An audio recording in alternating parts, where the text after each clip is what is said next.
Mike is back. MobileRadical.com is the new website.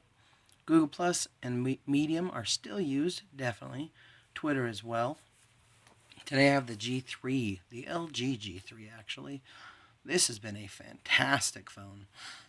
I know I usually like most phones that I review. Some have higher flaws than others. Some are pretty good, some aren't so good. Um, I usually find something good about every phone, but this phone is good, real good. Great, I'd even say. Um, I've been liking this one a lot. In fact, I've recommended this to quite a few people. I even had a cousin get this phone as a replacement for the HTC M8, whose screen broke. Pour one out on that. It's sad, sad times. And however, they were able to get a G3 as a replacement and are very excited to have it now. I recommend it highly to them. This phone ranks up there with me on my number one spot. I have three tied for number one: the Nexus 5, the HTC One M8, and this LG G3. These are all phones I would definitely get. These are all phones I've thought about getting quite a few times as I have an upgrade for my account. Just kind of waiting around to see what's going on as I'm still happy with my Nexus 5. This one has a lot of cool features. The camera is great. The speakers, even though they're just a small little grill here, are still pretty loud. That's probably in part to the fact that it can echo off of the plastic here in the back. It does look like metal, which makes it look awesome, makes it feel awesome, but it is a plastic. It can be pulled off via the little tab here. Let's go ahead and do some of that now. Yeah, so the speaker grill ends up being down here at the bottom. It's still not super loud, but it just, like I said, it echoes, which makes it louder, makes things nicer, and makes the sound come out better quality. The camera, very cool. Definitely no issues there. It's got the dual, it's a dual flash actually. This one also has an IR port in the back there, which is cool. I've been liking all the IR ports. Here I've accidentally activated the multi-view on the phone. It's really cool because you can be doing two things at a time. Something I've not really done with a whole lot, but it is a cool feature nonetheless. You can view internet and an email, or internet and YouTube. Don't think you'd want to view internet and an internet, but you can. I'll usually do it when I'm doing a video and I want to look at something, or I'm looking at, the internet, and I want to click on a video and do both. I've done that a couple times. It's been pretty cool. Another one would be tweets and the internet. Again, not a used feature, but it is a cool feature. The front-facing and rear-facing cameras are both really good on this device. Take high-quality pictures, good colors. That is one thing I get pet peeve, I suppose, with cameras, is the colors get washed out on some of them. Not really this one. They stay nice and warm. Has a nice warm feeling to it without being overly warm like some Samsung cameras do.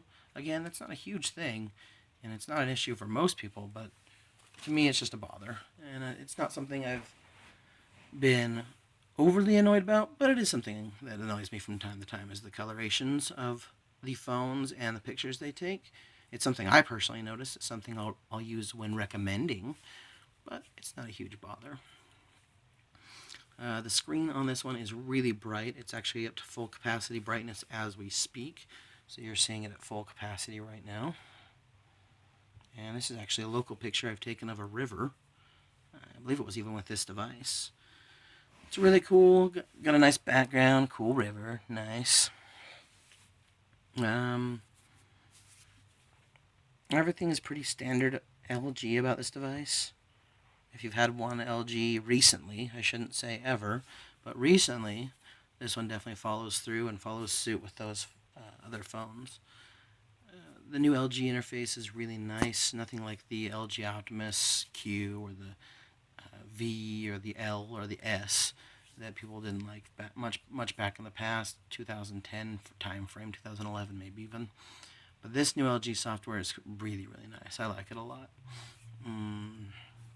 It's been great. I use a lot of the Google apps, so I'm kind of partial to the way I use my phones. I don't load a lot of music onto the phone itself, the hard drive. It does have a lot of space for the hard drive, for the internal drive, I should say. Let me take a look here. There's the storage. You can see it's got 32 there at the top, and not much of it's full. Again, I don't put a whole lot on here. Oh, it's amped up a little bit. Looks like my most used item is apps, then pictures. I take a lot of pictures and video on this device. Don't have any local music stored unless I've cached it from Google Play Music, though. I would recommend this phone to anyone at all. It's a good phone for upgrading. It's a good new phone. It's a good first-time phone. It's just been amazing for me. It takes excellent pictures, front and back camera, really good video, good speakers, or a good speaker, I should say, on the one grill there. And overall, it's just a great phone. I don't have a lot negative to say about LG. They've made really good phones. They made the Nexus 4 and Nexus 5 really well. The Nexus 6 was not made by them, but they continued making great phones with the LG G3 and soon the Flex 2. So definitely get out there, check this phone out, see if it's one you like. Hope my review helped you out. This has been Mike with MobileRadical.com.